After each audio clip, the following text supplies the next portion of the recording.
What's up and welcome to Me, You, and Switch 2. I am me, Tom Tate, and you are you.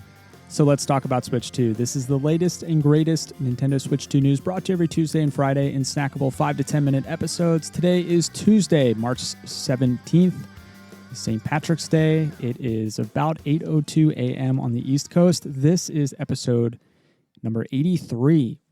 So I hope that you had a pretty fulfilling weekend. I was able to play some games this weekend, which is always a good thing. I beat Bucky O'Hare on the Nintendo Entertainment System, and I started Blueprints on Nintendo Switch 2. So I mentioned I was going to pick that up. Both games are great. Bucky O'Hare is Nintendo hard. So if you've ever played that game, I don't know how anyone was able to beat that game back in the 90s without Game Genie. Like, I just don't know how it was possible, unless you just played it 1,000 times to learn every single level pattern and boss pattern. But I really enjoyed that. Unfortunately, with Blueprints, I didn't have enough time to really sink my teeth into it, but definitely feels like a game that is up my alley. I enjoyed, maybe 30 minutes, 40 minutes of it. Very intrigued, getting a good feel for the gameplay, and I'm going to keep playing that game for sure. Still trying to figure out what my next big game will be.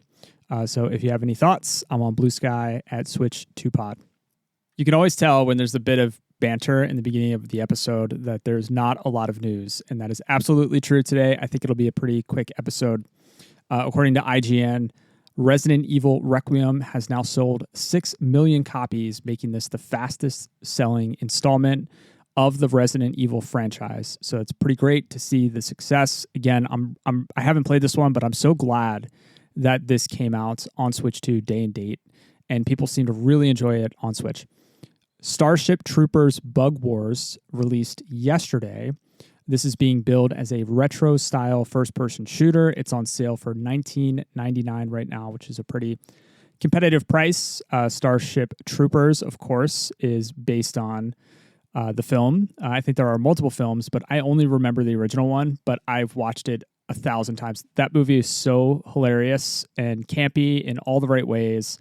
Really enjoyed Starship Troopers when I was a kid. I haven't watched it in a long time, but might be something I go back to soon. So Nintendo World Report's Jordan Rudick gave it a 7 out of 10. I'm just going to read from that review. Typically, missions take between 15 and 30 minutes to complete, and a bit longer if you want to find the pair of hidden secrets. What surprised me most out of the gate was the steep challenge of the default difficulty setting for the first proper mission.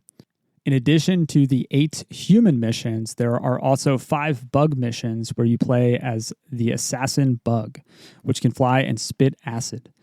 In these missions, your objectives include raising the terror level of the enemy soldiers and destroying the human bases. While a neat departure, I found controlling the assassin bug to be awkward and janky, and I was rarely able to get it to act how I wanted. The summary of this review: the pros, fun cutscenes with Johnny Rico, lots of difficulty and gameplay options, mostly solid gameplay, and the cons: bug missions missed the mark, some frame drops, and audio glitches. Nintendo Life gave it an 8 out of 10. The joys in that review: simple and fun bug blasting action, tailor-made for fans of the movies.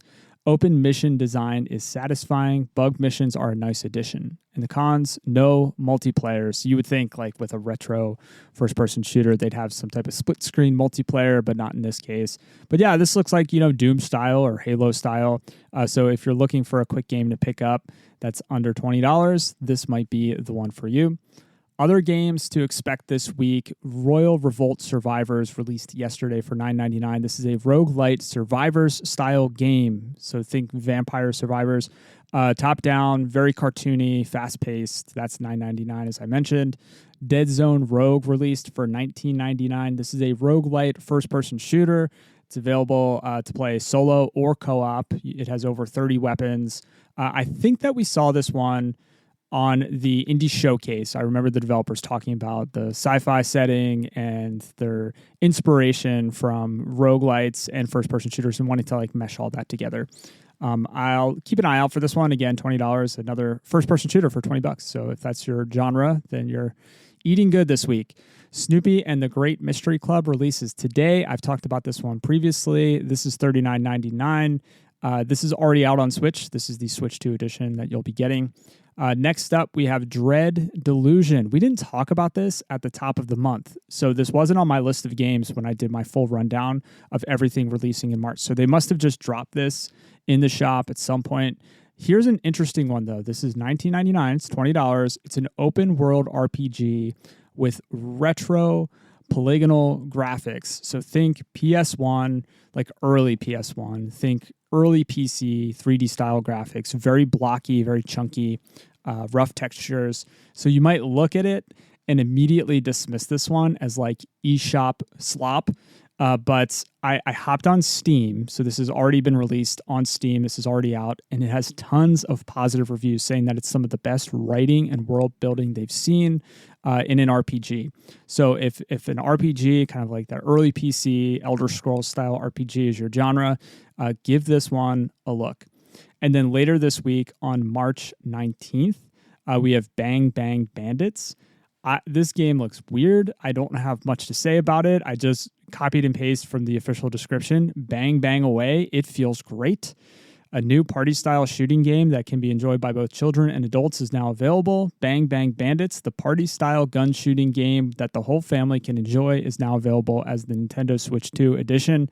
This looks really zany, really weird. Probably overpriced. It is $40. And again, that's going to be out on March 19th. And then finally, I will share that there is a Square Enix sale. So I had mentioned I played through Final Fantasy VII Remake Intergrade. I was really happy to see that release at just $40 when I thought they could have price gouged us with a $60 title or more. It is on sale for $23.99. So for $24, you can pick up Final Fantasy VII Remake Intergrade. I had a really great time. Again, this is a Switch 2 game. You're getting it digitally, obviously. It's a lot. I think it's like 90 gigabytes or something crazy, so you might need to make room for it. But a really great game for $24. And then for $31.99, for $32, you can pick up Bravely Default Flying Fairy HD Remaster, which is the remaster of Bravely Default. Again, I did pick up this game, but I didn't play this game. It is still in the plastic wrap, but I did buy this game for Switch 2, and it's just waiting. It's just such a daunting game. So daunting in the sense that it's really long. So Square Enix sale, there's a lot of other Switch 1 games in the sale if you want to check it out. Chrono Cross, all the Final Fantasies, 7, 8, 9, all that stuff is on sale. So check that out on the eShop. That is it for today. Hopefully we get some exciting or interesting news drops later this week. Otherwise, things feel pretty slow right now. That's going to do it for today. I hope that you have a fantastic week. Remember, a kind rating or review on your podcast listening app of choice really helps me continue to grow the show. Sharing with a friend, family member, Discord server, subreddit, wherever you hang out with gamers, that goes even further. I read all the reviews on the show, so if you leave a kind review and I catch it, I will definitely share it. Thanks as always for your time and your attention. It means the world to me. I'll be back on Friday. Much love. Now go play some games.